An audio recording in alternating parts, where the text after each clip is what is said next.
আসসালামু আলাইকুম ওরহমতুল্লাহি ওয়াবারাকাতু। প্রিয় ভাই ও বোনেরা, আজ আমরা জানব এক মহান নবীর জীবনের অসাধারণ এক অধ্যায়। একজন ভাই, এক দোয়ার ফল, এক সত্যের সহযাত্রী। তিনি হলেন হজরত হারুন আলাইহিসসালাম।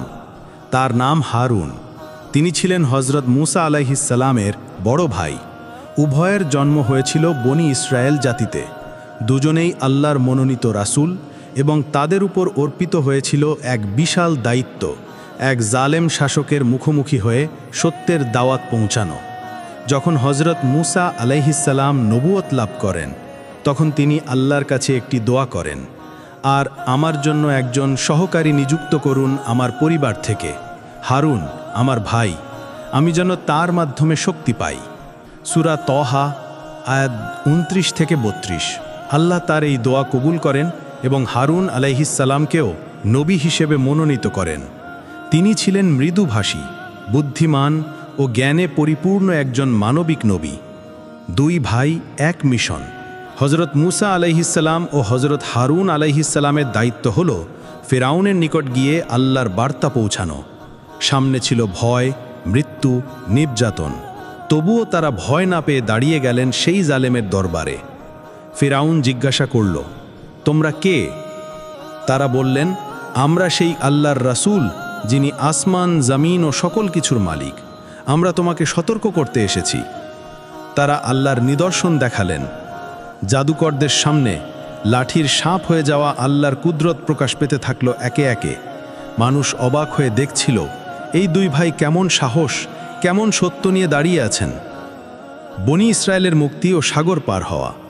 দুজনেই আল্লাহর নির্দেশে বনি ইসরায়েল জাতিকে নিয়ে হিজরত করলেন মিশর থেকে। সামনে বিশাল সমুদ্র, পিছনে ফেরাউনের সেনাবাহিনী। এই অবস্থায় আল্লাহর হুকুমে মুসা আলাইহিসসালাম তার লাঠি দিয়ে সমুদ্রের ওপর আঘাত করলেন। সাগর ফেটে গেল। একটি পথ তৈরি হলো পানির মাঝখানে। সবাই সেই রাস্তা দিয়ে পার হয়ে গেল। ফেরাউন ও তার বাহিনী সেই পানির ভিতরেই ডুবে মারা গেল। গরুর পূজা ও সামরির ফিতনা। এরপর হজরত মুসা আলাইহিসসালাম আল্লাহর সাথে কথা বলতে 40 দিনের জন্য তুর পাহাড়ে যান। এই সময়ে নেতৃত্বে ছিলেন হারুন আলাইহিসসালাম।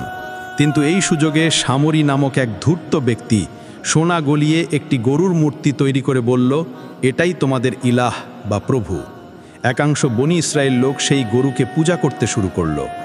হারুন আলাইহিসসালাম তাদের বারবার নিষেধ করলেন, তোমরা কি বোঝো না, এটা কি কথা বলে, চলে, কোনো শব্দ করে? তাহলে এটা কিভাবে তোমাদের প্রভু হতে পারে? কিন্তু তারা হারুন আলাইহিসসালামের কথা অবহেলা করল। মুসা আলাইহিসসালাম ফিরে এসে রাগান্বিত হলেন। তিনি দেখলেন মানুষ গরুকে পূজা করছে। তিনি তার ভাই হারুন আলাইহিসসালামের দাড়ি ধরে টেনে বললেন, তুমি কেন তাদের থামালে না? হারুন আলাইহিসসালাম শান্তভাবে বললেন, আমি ভেবেছিলাম যদি আমি জোর করি তাহলে জাতি বিভক্ত হয়ে যাবে। আমি চেয়েছিলাম তুমি ফিরে এসে নিজেই সিদ্ধান্ত নাও। তখন মুসা আলাইহিসসালাম বুঝলেন ও শান্ত হলেন। তাওরাত ও শিক্ষা। মুসা আলাইহিসসালাম ও হারুন আলাইহিসসালামের পর বনি ইসরায়েল জাতিকে ধর্মীয় শিক্ষা দিতে লাগলেন। হারুন আলাইহিসসালাম ছিলেন এক নরম হৃদয়ের শিক্ষক। তিনি মানুষকে ভয় দেখাতেন না, বরং বুঝিয়ে বলতেন। তার ভাষা ছিল মধুর আর তার হৃদয় ছিল করুণায় পূর্ণ। হারুন আলাইহিসসালামের শেষ সময়। আল্লাহর পক্ষ থেকে ওহী এলো, হারুন আলাইহিসসালামের সময় শেষ। আল্লাহ মুসা আলাইহিসসালামকে বললেন, তোমার ভাইকে নিয়ে জবাল হুর পাহাড়ে যাও। তারা পাহাড়ে উঠলেন। মুসা আলাইহিসসালাম হারুন আলাইহিসসালামের জামা খুলে তার ছেলে ইলিয়াস বা এলেয়াজারকে পরিয়ে দিলেন। এরপর আল্লাহর আদেশে ফেরেশতা তার রূহ কবজ করলেন। হারুন আলাইহিসসালাম পাহাড়েই ইন্তেকাল করেন।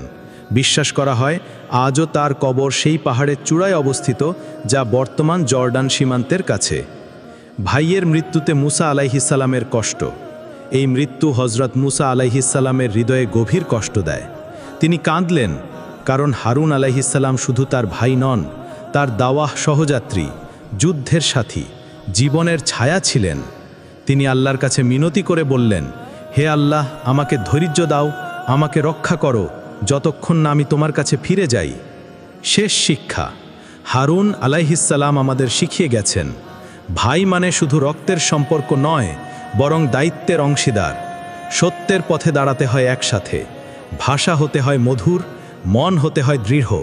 নেতৃত্ব মানে সব সময় কঠোরতা নয়, সময়ে উপযুক্ত নম্রতা। আজ যদি আমরা হারুন আলাইহিসসালামের মতো জীবন চাই, তবে আমাদের হৃদয়কে নরম করতে হবে, ভয় না পেয়ে দায়িত্ব নিতে হবে, আর মৃত্যুর জন্য প্রস্তুত থাকতে হবে, কারণ শেষ ডাক যে কোনো সময় আসতে পারে।